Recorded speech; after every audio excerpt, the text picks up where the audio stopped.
ಇನ್ನು ಮಂಡ್ಯದಲ್ಲಿ ಕೈ ಅಭ್ಯರ್ಥಿ ಸ್ಟಾರ್ ಚಂದ್ರು ಇವತ್ತು ನಾಮಪತ್ರ ಸಲ್ಲಿಕೆ ಮಾಡಲಿದ್ದಾರೆ. Star Chandru alias Venkataramanegowda nomination file ಮಾಡ್ತಾರೆ ಇವತ್ತು.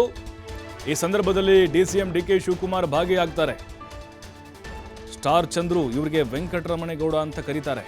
ಕಾಂಗ್ರೆಸ್ ಅಭ್ಯರ್ಥಿಯಾಗಿದ್ದಾರೆ, ಬಹಳ ಆಕ್ಟಿವ್ ಆಗಿ ಓಡಾಡ್ತಿದ್ದಾರೆ. 1 ಲಕ್ಷ ಜನರನ್ನ ಸೇರಿಸಿ ಶಕ್ತಿ ಪ್ರದರ್ಶನ ಮಾಡೋಕೆ ಮೆಗಾ ಪ್ಲಾನ್ ಮಾಡಿದ್ದಾರೆ. ಮಂಡ್ಯದ ಕಾಳಿಕಾಂಬಾ ದೇಗುಲದಲ್ಲಿ ವಿಶೇಷ ಪೂಜೆಯನ್ನು ಸಲ್ಲಿಸಿ ಮೆರವಣಿಗೆ ನಡೆಸ್ತಾರೆ. ಜಿಲ್ಲಾಧಿಕಾರಿಗಳ ಕಚೇರಿವರೆಗೂ ಬೃಹತ್ ಮೆರವಣಿಗೆ ನಡೆಸಲು ನಿರ್ಧಾರ ತೆಗೆದುಕೊಂಡಿದ್ದಾರೆ. ಮಾಜಿ ಸಿಎಂ ಎಚ್ಡಿಕೆ ಸೋಲಿಸಲು ಅಖಾಡಕ್ಕಿಳಿದಿದ್ದಾರೆ ಡಿಸಿಎಂ ಡಿಕೆಶಿ. ಇನ್ನು ರಾಜ್ಯ ಕಾಂಗ್ರೆಸ್ ಉಸ್ತುವಾರಿ ಸುರ್ಜೇವಾಲಾ, ಚಲುವರಾಯಸ್ವಾಮಿ ಕೂಡ ಸಾಥನ್ನು ಕೊಡ್ತಾರೆ.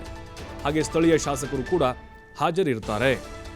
ನೋಡಿ, ಸ್ಟಾರ್ ಚಂದ್ರು ನಿರಂತರವಾಗಿ ಕಳೆದ 1.5-2 ವರ್ಷಗಳಿಂದ ಸಾಮಾಜಿಕ ಸೇವೆಯನ್ನು ಜನರಿಗೆ ಸಹಾಯವನ್ನು ಮಾಡ್ತಾ ಬರ್ತಾನೆ ಇದ್ದಾರೆ.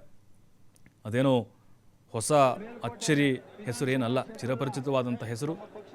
ಬಟ್ ಈಗ ಸ್ಟಾರ್ ಚಂದ್ರು ಇವತ್ತು ನಾಮಿನೇಷನ್ ಫೈಲ್ ಮಾಡ್ತಾರೆ. 1 ಲಕ್ಷ ಜನರನ್ನು ಸೇರಿಸಿ ಶಕ್ತಿ ಪ್ರದರ್ಶನ ಮಾಡುವಂಥ ಪ್ಲ್ಯಾನ್ ಇದು.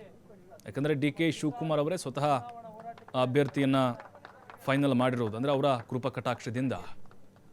ಇನ್ನು ಕಾಂಗ್ರೆಸ್ನ ಹೆಚ್ಚಿನ MLAಗಳಿದ್ದಾರೆ ಈ ಬಾರಿ ಮಂಡ್ಯದಲ್ಲಿ. 1 JDS ಬಿಟ್ಟರೆ ಎಲ್ಲ ಕಾಂಗ್ರೆಸ್ನವರೇ ಗೆದ್ದಿರೋದು.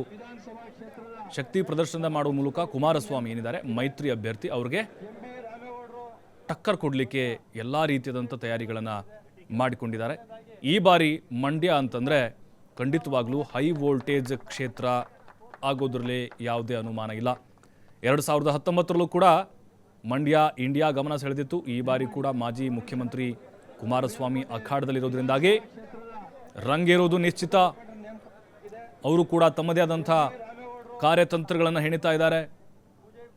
ತಮ್ಮದೇ ಆದಂತಹ ಕೆಲವೊಂದಿಷ್ಟು ಪ್ರಚಾರ ಕಾರ್ಯಗಳನ್ನು ಕೈಗೊಳ್ತಾ ಇದ್ದಾರೆ, ಬೆಂಬಲವನ್ನು ಕೇಳ್ತಾ ಇದ್ದಾರೆ. ಸ್ಟಾರ್ ಚಂದ್ರು ಕೂಡ ಅಷ್ಟೇ, ನಿರಂತರವಾಗಿ ಯಾವಾಗ ಅವರಿಗೆ ಟಿಕೆಟ್ ಘೋಷಣೆ ಆಯಿತೋ ಆಗಲಿಂದಲೂ ಕೂಡ ಎಲ್ಲ ಕ್ಷೇತ್ರಗಳಿಗೆ ತೆರಳಿ ನಾಯಕರನ್ನ ವಿಶ್ವಾಸಕ್ಕೆ ತೆಗೆದುಕೊಂಡು ಮಿಂಚಿನ ಸಂಚಾರವನ್ನು ಮಾಡ್ತಾ ಇದ್ದಾರೆ. ಇವತ್ತು ನಾಮಪತ್ರ ಸಲ್ಲಿಕೆ ಕಾರ್ಯಕ್ರಮ ಇದೆ. ಡಿಕೆ ಶಿವಕುಮಾರ್ ಅವರಿಗೂ ಕೂಡ ಇದು ಪ್ರತಿಷ್ಠೆಯ ಪ್ರಶ್ನೆಯಾಗಿದೆ. ವಿಧಾನಸಭೆ ಚುನಾವಣೆಯಲ್ಲಿ ಅತಿ ಹೆಚ್ಚಿನ ಮತಗಳು ಕಾಂಗ್ರೆಸ್ಗೆ ಬಂದಿದ್ದಾವೆ. MLC ಕೂಡ ಅವ್ರ ಪಕ್ಷದವರೇ ಇದ್ದಾರೆ. ಹಾಗಾಗಿನೇ ಈಗ JDSನ ಭದ್ರಕೋಟೆ ಅಂಥೇಳಿ ಅದು ಉಳಿದಿಲ್ಲ. ಈಗ ಅಲ್ಲೇನಾದರೂ ಅವರೇನಾದರೂ ವ್ಯತಿರಿಕ್ತವಾಗಿ ರಿಸಲ್ಟ್ ಬಂದರೆ ಖಂಡಿತವಾಗ್ಲೂ ಮುಜುಗರ ಆಗುತ್ತೆ.